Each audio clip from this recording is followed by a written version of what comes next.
Hi guys, this is Aman Malhotra from Life Clip Logic and we are back with another video. And इस video में मैं जो topic समझाऊंगा आपको वो होगा परसिस्टेंस.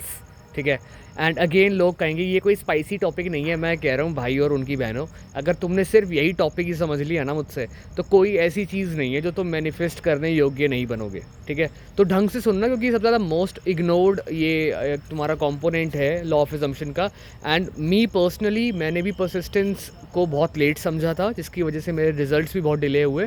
और जो मेरे पास क्लाइंट्स आते हैं, मैं सबका एक ही यही देखता हूँ कि उनकी यही कमज़ोरी है कि वो परसिस्ट नहीं कर पाते. तो परसिस्टेंस होती क्या है, पहले डिफरेंस समझते हैं. कंसिस्टेंसी और परसिस्टेंस में क्या डिफरेंस होता है. ठीक है. लक्ष्य, एक बात बता, एक गाड़ी चल रही है 2 किलोमीटर पर आवर पे, 3 घंटे में कितने किलोमीटर कवर करेगी? कितने करेगी? 6 किलोमीटर ना. तो ठीक है भाई, लक्ष्य ने बोला कि 6 किलोमीटर करेगी. तो आपने ये देखा कि भाई अगर वो 2 किलोमीटर पर आवर पे चल रही है तो हर घंटे में वो सेम ही डिस्टेंस कवर कर रही है. ठीक है.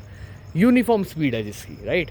अब परसिस्टेंस क्या होता है? परसिस्टेंस होता है कि मान लो वही गाड़ी चल रही है और आपकी सेम स्पीड है, 2 किलोमीटर पर आवर की स्पीड है, बट हमें रोड में बहुत ऊबड़ खाबड़ मिलती है, बहुत स्टीप्स हैं, कई डिक्लाइंस हैं, बहुत चीज़ें हैं. पर फिर भी अगर हम 6 घंटे में अपना सफ़र तय कर पाते हैं, उसको हम परसिस्टेंस कहते हैं. कंसिस्टेंसी का मतलब है कि सब कुछ अच्छा चल रहा हो, यूनिफॉर्म परफेक्ट इन्वायरमेंट हो और तब आप एक टास्क करो. परसिस्टेंस होता है कि कुछ भी दिख रहा हो, कुछ भी एक्सटर्नल इन्वायरमेंट हो, आप फिर भी अपना टास्क करते रहो. ठीक है. तो क्या होता है कि जब मेरे पास कोई एग्जांपल लेता हूँ, बंदा आया, उसने मुझे बोला कि यार मुझे मेरी एसपी वापस चाहिए, मेरा ब्रेकअप हो गया, मैं बहुत सैड हूँ. ठीक है. तो मैं उसको बोलता हूँ भाई तू ऐसा कर, तू सेल्फ कॉन्सेप्ट कर और तू अपने एसपी एफर्मेशंस कर. फिर मैं उसको उसके अकॉर्डिंग एक रूटीन बना के देता हूँ. फिर वो करने लगता है. वो 3-4 दिन तक तो बहुत खुश रहता है. 3-4 दिन तक he is on top of the world. वो कहता है भाई वापस, भाई लोग देख रहे हैं मुझे, मुझे पुराने दोस्तों के फ़ोन आ रहे हैं, मुझे स्ट्रेंजर्स आर कॉम्प्लीमेंटिंग मी, कुत्ते मेरे को आगे सूंघ रहे हैं. ठीक है. वो ऐसे ऐसे मेरे को हरकतें बताता है. ठीक है. बट 4-5 दिन के बाद ना मैं बात करता हूँ उससे, मैं कहता हूँ हे ब्रो व्हाट्सअप. तो वो कहता है भाई पता नहीं यार, I am not feeling that good यार, आई एम मिसिंग हर यार, I think I should text her. भाई मुझे एक बात बताओ, टेक्स्ट करना ही था तो तुम पहले ही कर लेते. तो अपना इनर वर्ल्ड क्यों प्रोग्राम कर रहे हो? और जबकि तुम्हें पता है that your SP is you pushed out, तो जैसा तुम सोचोगे कि तुम्हारे बारे में वो फील कर रहा है, वो वैसे फील करने लग जाएगा या लग जाएगी. ठीक है.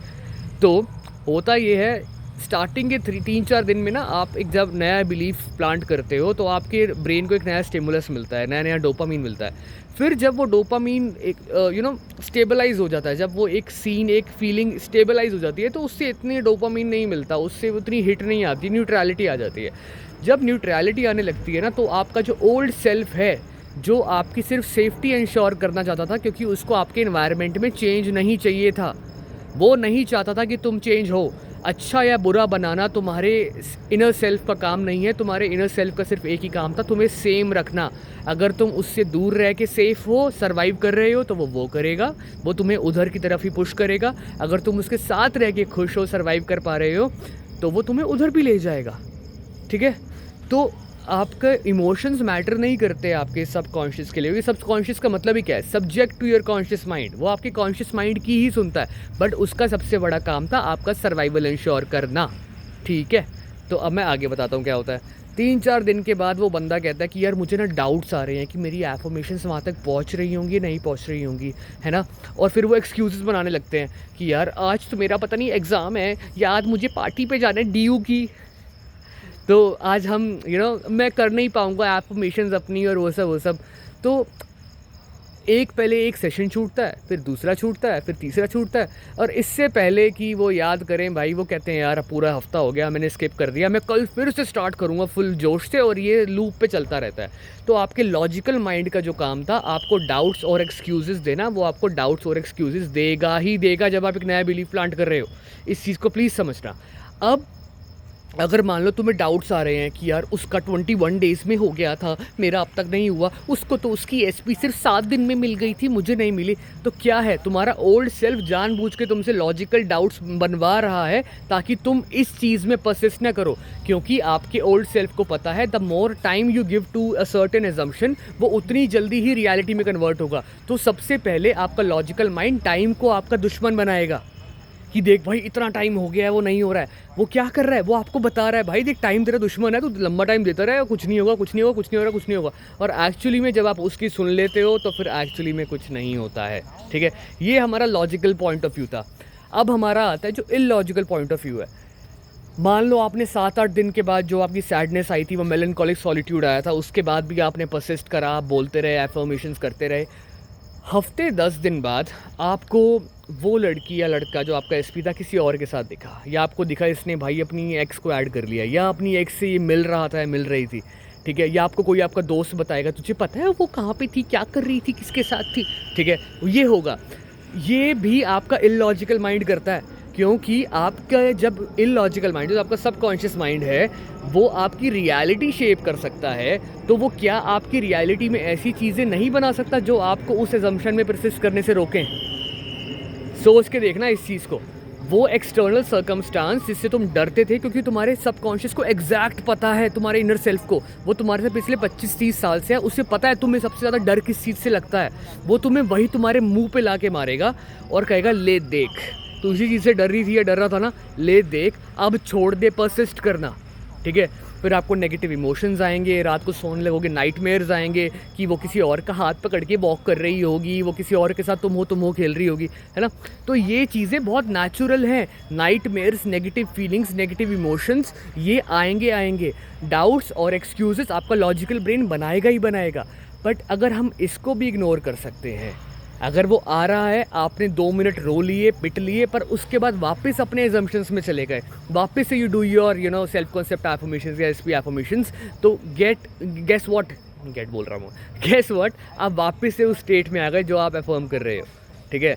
तो प्लीज़ मेरे भाइयों और उनकी बहनों, इस चीज़ को समझना कि आपका जो इनर सेल्फ है, जो ओल्ड सेल्फ है, वो कभी कभी ऐसे डाउट्स और टैंट्रम्स थ्रो करेगा। अगर तुम पैसे के लिए फर्म कर रहे हो, नेक्स्ट डे तुम्हारा कुछ ना कुछ हरकत हो जाएगी जहाँ तुम्हें पैसे देने पड़ेंगे। तुम अच्छी लाइफ के लिए फर्म कर रहे हो, तुम्हारी गाड़ी का टायर पंचर हो जाएगा 2-4 दिन बाद, ठीक है। और उस टाइम पे आपके इनर सेल्फ को, ओल्ड सेल्फ को पता है कि अब इसके साथ ये बुरा मैंने कर दिया है ना, अब ये वापस अपने एजम्पशन में आएगा पुराने वाले में, यस हम जीत गए, ठीक है। तुम्हारे ओल्ड सेल्फ का काम क्या था, तुम्हें चेंज ना होने देना। नया सेल्फ आ गया तो पुराना मर जाएगा।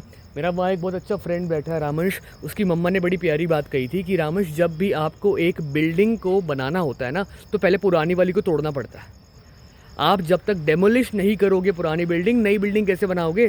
तो नेविल गॉर्डन ने भी ये आई थिंक बात बोली थी कि die of old to become the new, है ना। तभी मैं सेल्फ कॉन्सेप्ट के बारे में बोलता रहता हूँ कि सेल्फ कॉन्सेप्ट करो, क्योंकि अगर आपका सेल्फ कॉन्सेप्ट अच्छा होगा और आपको कोई आके बताएगा भी आई थिंक ये अपने एक्स से बात कर रही है या कर रहा है, आपका सेल्फ कॉन्सेप्ट आपको नेगेटिव सोचने का अलाउ नहीं करेगा, क्योंकि आप खुद सोचोगे that no one compares to me, I am the bloody best there is, I am the only guy she loves या ही लव्स, या ओनली गर्ल ही और she loves, whatever it is. तो आपका self concept आपकी shield बन के रहेगा वहाँ पे जब आप परफॉर्म कर रहे होगे, ठीक है। तो आई होप आपको परसिस्टेंस समझ आया होगा। 3D में कुछ भी दिख रहा है, पाथ पे रहो, करते रहो। कुछ नहीं दिख रहा फिर भी करते रहो और चीज़ों को मीनिंग देने शुरू करो। कुछ नहीं दिख रहा मतलब भाई सब कुछ बिहाइंड द सीन्स मेरे फेवर में हो रहा है। कुछ बहुत गंदा दिख रहा है, अरे भाई ये मेरी परफेक्ट अनफोल्डिंग है, ये होना ज़रूरी था ताकि मेरा अच्छा हो, ठीक है। कुछ अच्छा दिख रहा है तो एंजॉय करो, है ना। तो थैंक यू यार, मज़ा आया वीडियो बना के। सी यू।